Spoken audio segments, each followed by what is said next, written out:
بسم الله الرحمن الرحيم إن الحمد لله نحمده ونستعينه ونستغفره ونعوذ بالله من شرور أنفسنا وسيئات أعمالنا من يهده الله فلا مضل له ومن يضلل فلا هادي له وأشهد أن لا إله إلا الله وحده لا شريك له وأشهد أن محمدا عبده ورسوله يا أيها الذين آمنوا اتقوا الله حق تقاته ولا تموتن إلا وأنتم مسلمون يا أيها الناس اتقوا ربكم الذي خلقكم من نفس واحدة وخلق منها زوجها وبث منهما رجالا كثيرا ونساء واتقوا الله الذي تساءلون به والأرحام إن الله كان عليكم رقيبا يا أيها الذين آمنوا اتقوا الله وقولوا قولا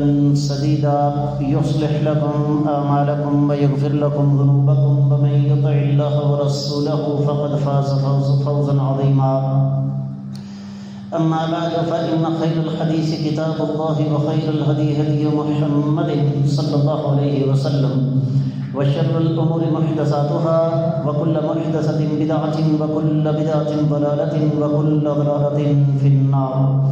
قال الله عز وجل بعد أعوذ بالله السميع العليم من الشيطان الرجيم بسم الله الرحمن الرحيم قاف والقرآن المجيد بل عجبوا أن جاءهم منذر منهم فقال الكافرون هذا شيء عجيب أإذا متنا وكنا ترابا ذلك رجع بعيد قد علمنا ما تنقص الأرض منهم وعندنا كتاب حفيظ بل كذبوا بالحق لما جاءهم فهم في أمر مريج أفلم ينظروا إلى السماء فوقهم كيف بنيناها وزيناها وما لها من فروج والأرض مددناها وألقينا فيها رواسي وأنبتنا فيها من كل زوج بهيج تبصرة وذكرى لكل عبد منيب ونزلنا من السماء ماء مباركا فأنبتنا به جنات وحب الحصيد والنخل باسقات لها طلع نضيد رزقا للعباد وأحيينا به بلدة ميتا كذلك الخروج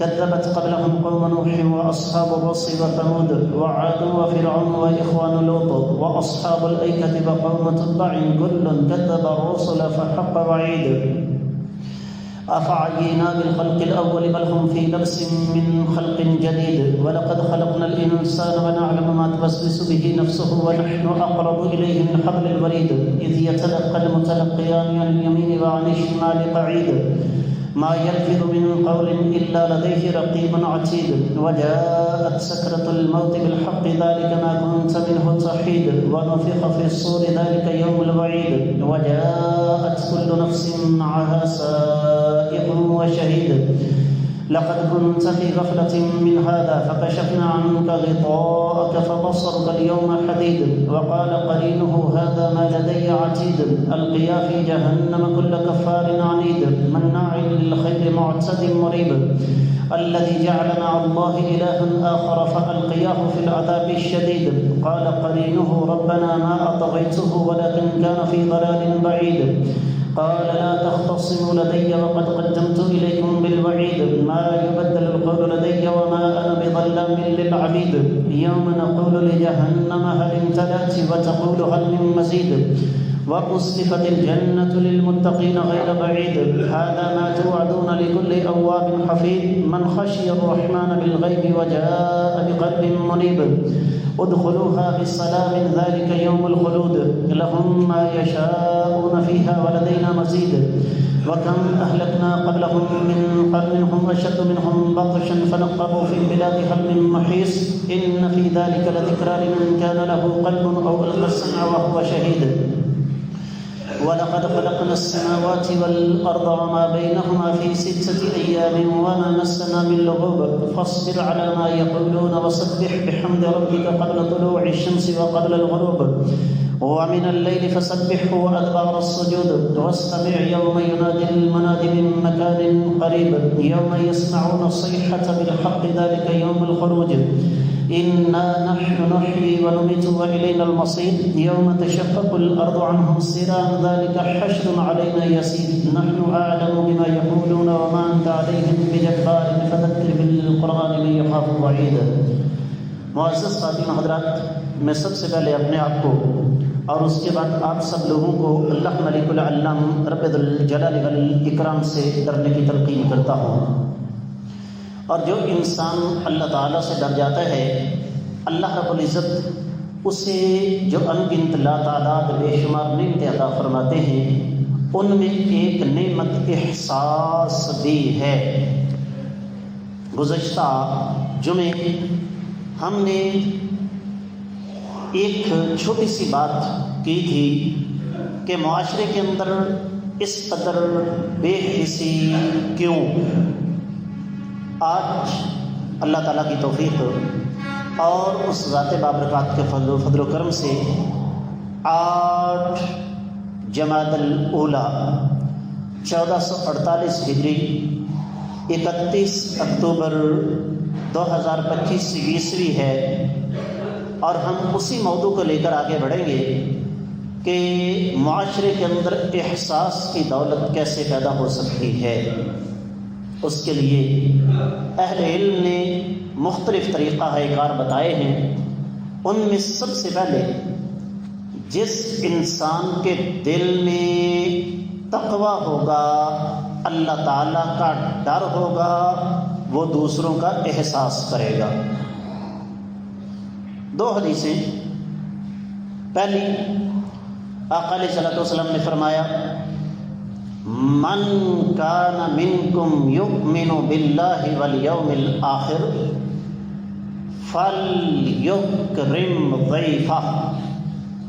تم میں سے جو شخص بھی اللہ پر اور آخرت کے دن پر ایمان رکھتا ہے، اس سے چاہیے کہ وہ اپنے مہمان کی عزت کرے۔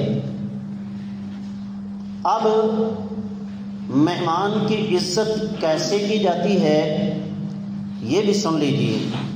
صحیح بخاری میں حدیث مبارکہ ہے، کائنات کے امام صلی اللہ علیہ وسلم کے پاس ایک آدمی آیا۔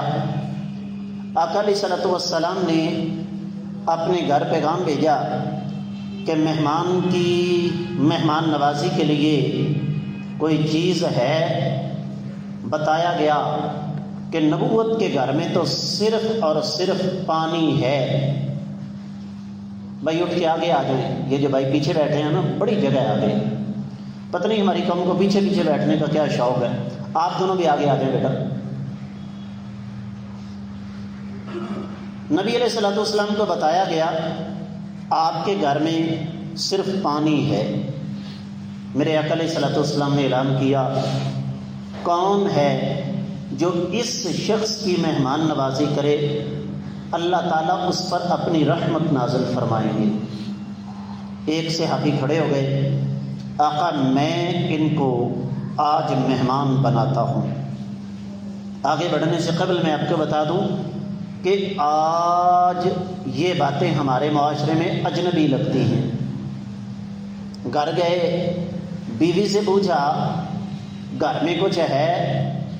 کہا نہ تمہارے لیے کچھ ہے نہ میرے لیے کچھ ہے، صرف اور صرف بچوں کے کھانے کو کچھ ہے۔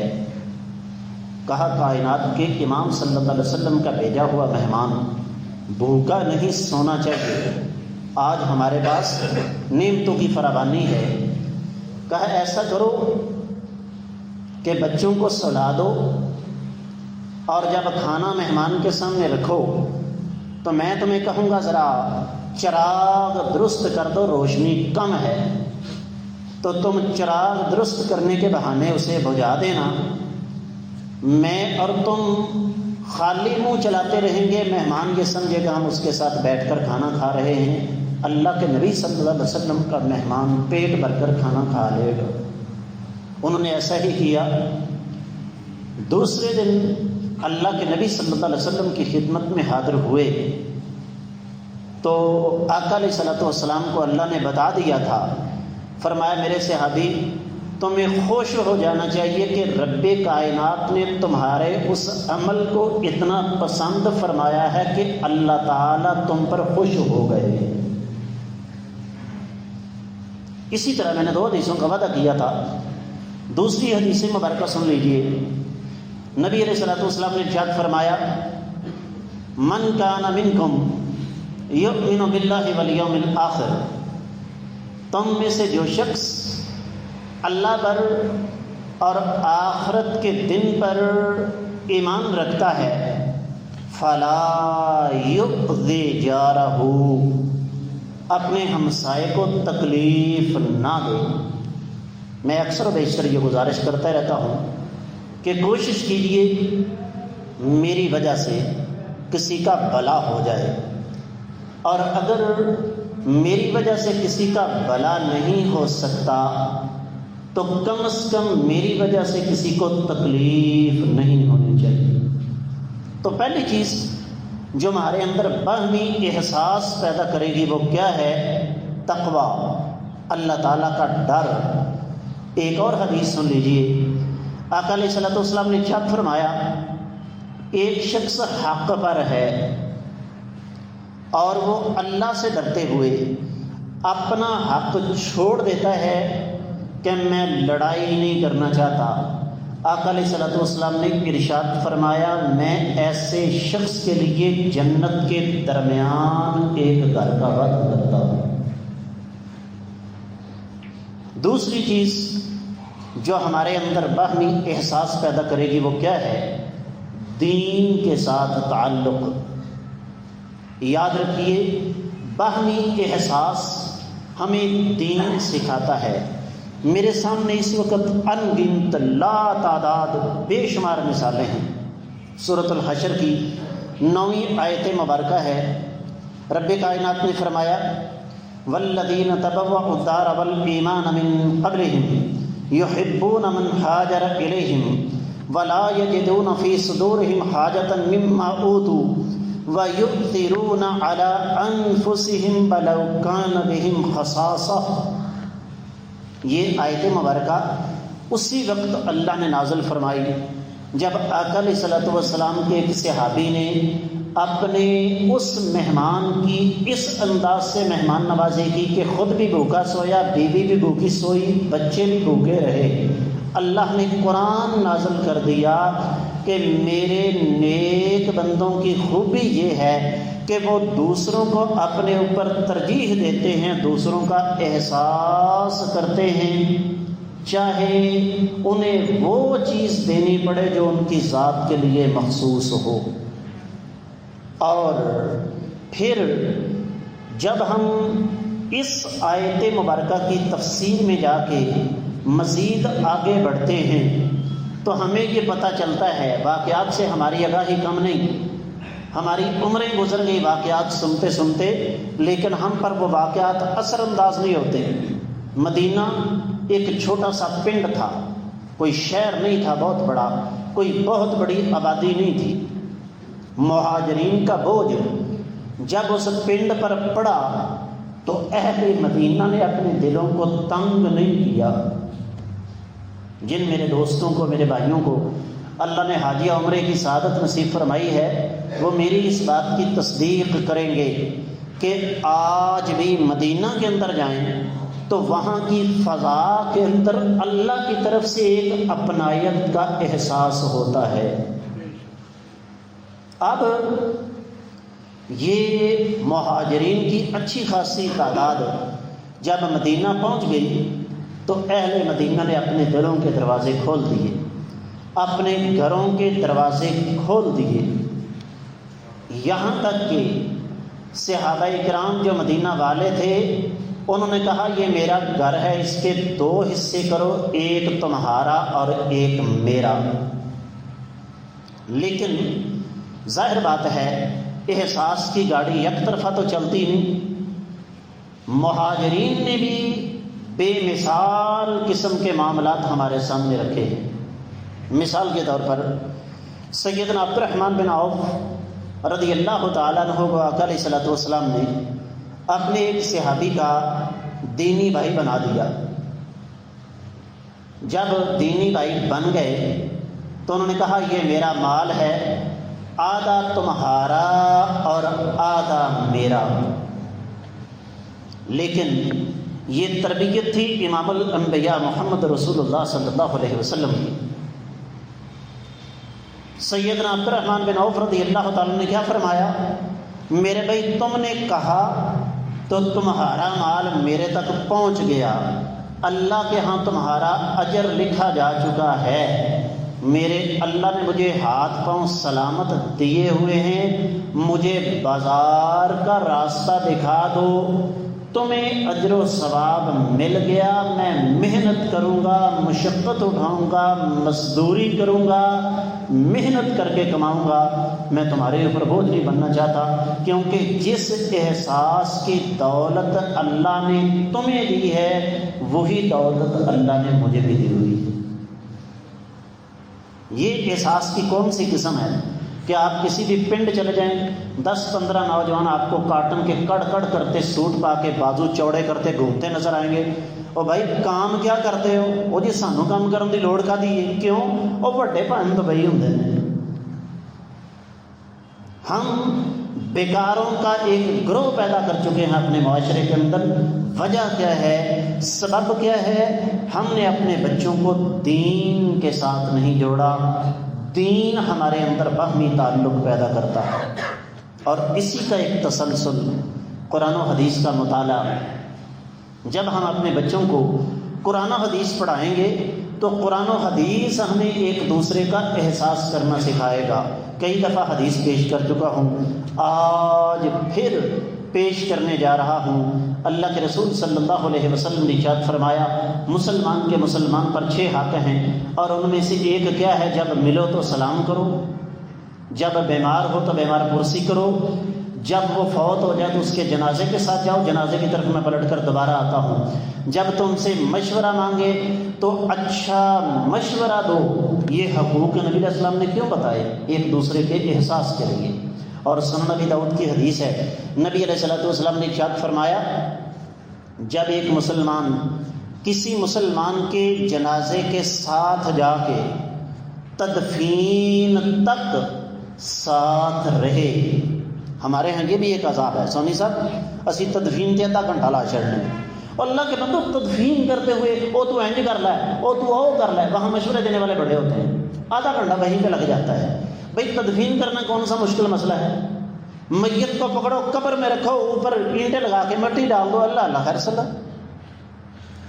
تو نبی علیہ السلام نے ارشاد فرمایا، ایک مسلمان دوسرے مسلمان کے جنازے میں شامل ہوا، تدفین تک ساتھ رہا، اسے 2 قیرات اجر ملے گا، اور جو تدفین تک ساتھ نہیں رہا، جس نے صرف جنازہ پڑھا ہے، اسے 1 قیرات اجر ملے گا۔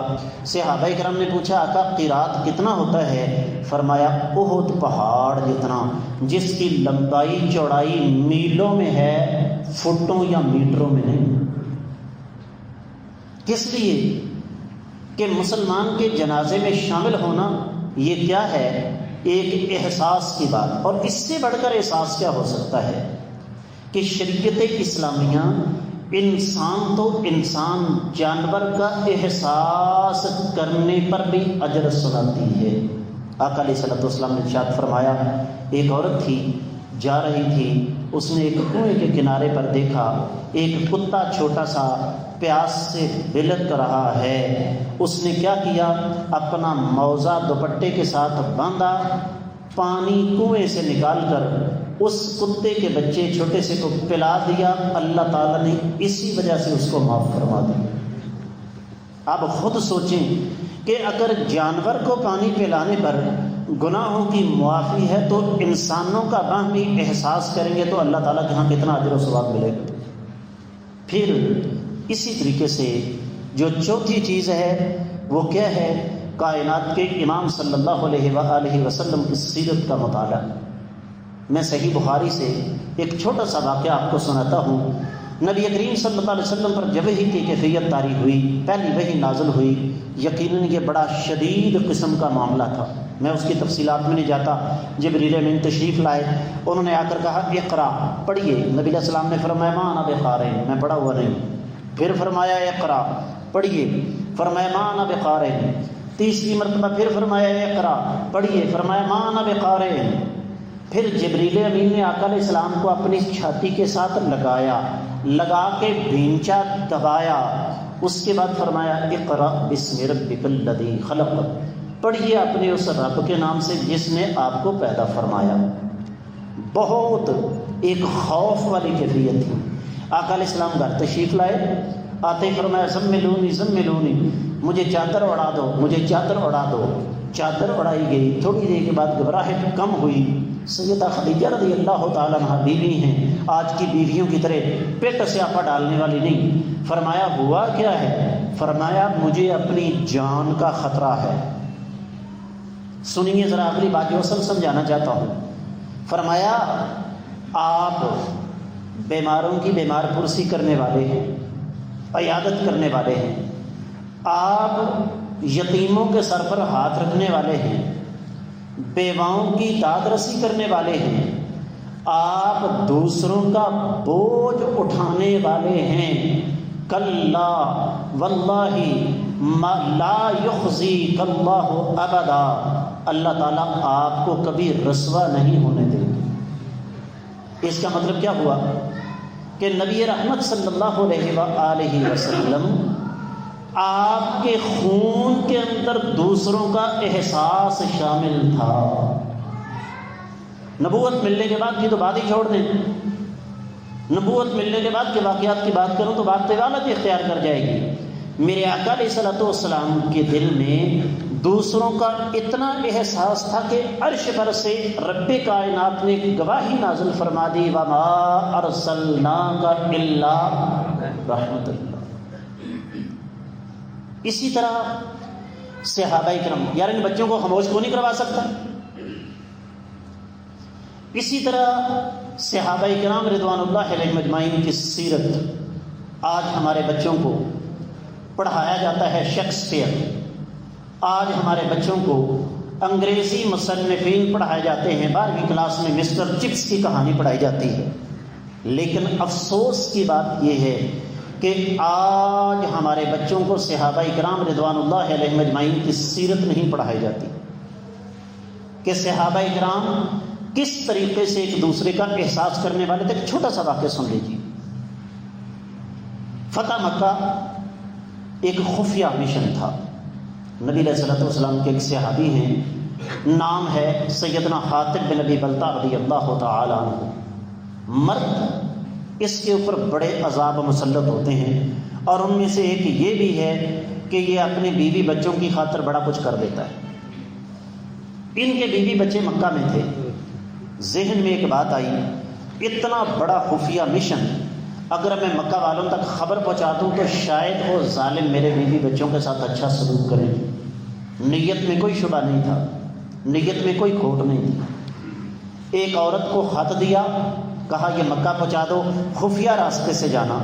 ذہن سے یہ بات نکل گئی کہ اللہ تعالیٰ وحی کے ذریعے آقا علیہ الصلوۃ والسلام کو سب کچھ بتا دیں گے۔ نبی علیہ الصلوۃ والسلام کو پتہ چل گیا۔ آپ نے سیدنا علی رضی اللہ تعالیٰ عنہ کو مامور فرمایا، علی خفیہ راستے سے ایک عورت جا رہی ہے، خط لے کر اس کو روکنا ہے، اس سے خط برآمد کرنا ہے۔ جو اصل بات سمجھانا چاہتا ہوں، توجہ کے ساتھ سنیے گا۔ سیدنا علی رضی اللہ تعالیٰ نے اس عورت کو روکا، اور احساس ہے، شرم و حیا ہے، نبی علیہ الصلوۃ والسلام کی تربیت ہے۔ کہا بی بی تیرے پاس خط ہے وہ دے دو۔ ظاہر بات ہے اس نے انکار کیا۔ کہا ٹھیک ہے۔ یہاں تک تو معاملہ تھا احساس کا۔ اب بات آ جاتی ہے عقیدے کی۔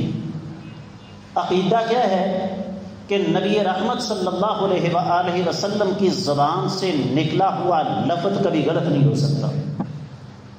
حدیث کے الفاظ، فرمایا پیار کی زبان تمہیں سمجھ نہیں آئی، احساس کی زبان تمہیں سمجھ نہیں آئی، لَأُجَرِّدَنَّكِ لَأُقَتِّلَنَّكِ، بی بی میں نبی علیہ الصلوۃ والسلام کا سپاہی ہوں، میرا آقا علیہ الصلوۃ والسلام کی بات پر اپنی جان سے زیادہ یقین اور ایمان ہے۔ آقا علیہ السلام کی زبان سے الفاظ ادا ہو گئے کہ تیرے پاس خط موجود ہے، مجھے تیرا لباس تار تار کرنا پڑا، تیرے جسم کے ٹکڑے اڑا کے خط برآمد کرنا پڑا، میں نے کر لینا ہے، کیونکہ نبی علیہ السلام کی زبان سے الفاظ ادا ہو چکے۔ اس نے سر کی چوٹی کھولی، خط نکال کے پکڑا دیا۔ اپنے بچوں کو صحابہ کرام کی سیرت پڑھائیے کس طریقے سے، اور یہ کوئی عجیب و غریب بات نہیں۔ ذرا پوچھیے اگر کوئی 90-95 سال کا بزرگ اس وقت زندہ ہے، ذرا اس سے سوال کیجئے کہ 1947 میں جب تقسیم کے وقت ہندوستان سے ہجرت کرنے والے پاکستان آئے تھے تو یہاں پر کس قسم کے حالات پیش آئے؟ بھائی اشرف جی نے بچوں کو اٹھا کے باہر بھیج دیں، انہوں نے چپ نہیں کرنا۔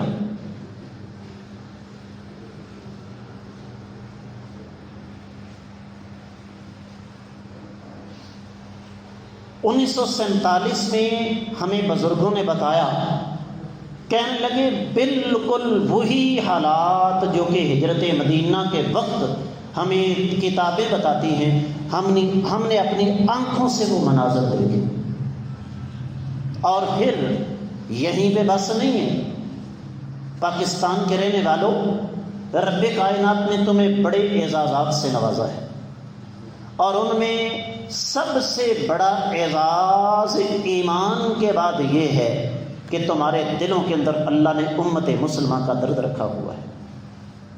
جب 1979 میں امریکہ روس نے افغانستان پر حملہ کیا، ہزاروں نہیں لاکھوں کی تعداد میں مہاجرین کے لیے تم نے اپنے دروازے کھول دیے، اور پھر جب وہاں پر جہاد شروع ہوا، آج ہمیں یہ سبق پڑھایا جاتا ہے ملک صاحب، او جی امریکہ نہیں ٹک سکا، روس نہیں ٹک سکا افغانیوں کے سامنے، پاکستان کی کیا اوقات ہے؟ اس کا جواب صرف ایک جملے میں ہے، کیا؟ باپ باپ ہوتا ہے، بیٹا بیٹا ہوتا ہے۔ افغانیوں نے آج تک 2 جنگیں لڑی ہیں، اور وہ دونوں جنگیں پاکستان کے دار انحصار پر لڑی ہیں، پاکستان پر دار مدار کر کے لڑی ہیں۔ پاکستان کی مدد نہ ہوتی تو یہ کبھی نہیں لڑ سکتے تھے۔ میں تفصیلات میں نہیں جانا چاہتا اور یہ موضوع علیحدہ ہے، لیکن صرف آپ کو بتانا یہ چاہتا ہوں کہ ہمارے اندر دوسروں کا احساس کتنا ہے، جو سو چکا ہے اسے بیدار کرنے کی ضرورت ہے۔ بات کو اختتام کی طرف لے کر جاتے ہیں۔ والدین کا یہ فرض ہے وہ اپنے بچوں کے اندر دوسروں کا احساس پیدا کریں، جانوروں کے ساتھ محبت کرنا سکھائیں، بڑوں کا ادب کرنا سکھائیں، چھوٹوں کے ساتھ شفقت کرنا سکھائیں۔ نیکی کا جذبہ ہر انسان کے اندر موجود ہے، لیکن بہتر یہ ہے کہ اپنے بچوں سے نیکی کروائیں، اور ساتھ بچوں کو سمجھائیں کہ یہ جو 10 20 50 روپے ہم اپنے کسی غریب مسلمان بھائی کو دیتے ہیں، یہ ہمارا اس پر احسان نہیں، اس کا ہمارے اوپر احسان ہے کہ اس نے ہمیں ہمارا مال ربانی بینک کے اندر جمع کروانے کا موقع دیا۔ اساتذہ کرام اسکولوں میں، کالجز میں، مدارس کے اندر تو الحمدللہ یہ چیز موجود ہے، ہم نے ساری زندگی مدارس کے اندر گزاری، اللہ کا فضل و کرم ہے، مدارس کے اندر آج بھی باہمی احساس کی باقاعدہ طور پر تربیت دی جاتی ہے، اور اس کی وجہ کیا ہے کہ مدارس کے اندر دین پڑھایا جاتا ہے۔ اسی طرح معاشرے کا مقتدر طبقہ جس کی آواز سنی جاتی ہے، ہم روزانہ اوسطاً ایک آدمی اوسطاً 30 لوگوں سے ملتا ہے، جو میں نے آپ کے سامنے احادیث آقا علیہ الصلوۃ والسلام کی پیش کی ہیں، وہ لوگوں کو سنائی جائیں، عملی نمونے دوسروں کے سامنے پیش کیے جائیں۔ دیکھیے، راہ چلتے چلتے تکلیف دہ چیز کو ہٹا دینا یہ بھی ایمان کا حصہ ہے، عملی نمونے ہم دوسروں کے سامنے پیش کریں۔ کیوں؟ یاد رکھیے، آخری بات عرض کر کے اجازت چاہوں گا، ایک دوسرے کا احساس کر کے ہم کسی پر احسان نہیں کرتے، ہم اپنے اوپر احسان کرتے ہیں۔ تو ہمیں ہر سطح پر اس پہلو پر توجہ دینے کی ضرورت ہے۔ ہمیں جب ہم رشتوں کا احساس کریں گے، انسان ہونے کے ناطے دوسروں کا احساس کریں گے، یہاں تک کہ جانوروں اور پودوں کا احساس کریں گے، تو یقیناً اللہ تعالی ہمارے ساتھ خوش ہوں گے۔ اللہ کی بارگاہ میں دعا ہے رب کائنات ہمیں احساس کی دولت سے مالا مال فرما دے۔ بے حسی نام کی بیماری جو بڑی تیز رفتاری کے ساتھ ہمارے معاشرے کے اندر پھیل رہی ہے، خود غرضی پھیل رہی ہے، اللہ تعالی ہمیں اس سے بچنے کی توفیق عطا فرمائے۔ اقول قولی ھذا وآخر دعوانا الحمد للہ رب العالمین۔